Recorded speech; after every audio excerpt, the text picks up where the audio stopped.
Hey everyone, and welcome back to another video. In this video, I'm going to show you how to change your email on your Etsy shop. Now, this video is going to be particularly useful for individuals. Let's say that you want to go ahead and change your email on your Etsy shop.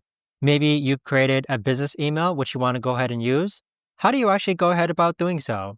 Now, this video is going to be short, sweet, and simple, guys. There's not going to be a lot of steps involved. Now, in order to do this, what you're first going to do is click on to Etsy. Then, on the upper right-hand corner, click on your profile icon. Then go ahead and click on Account Settings. Now on this page here, if you scroll down, you're going to see your current email here, status confirmed.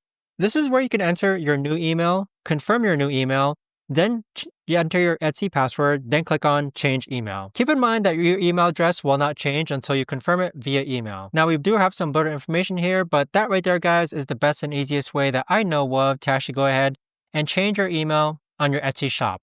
If you guys know of a better or easier way to actually do this, let me know in the comments down below. I would love to know. Thanks so much for watching, everyone, and I'll see you guys all in the next video.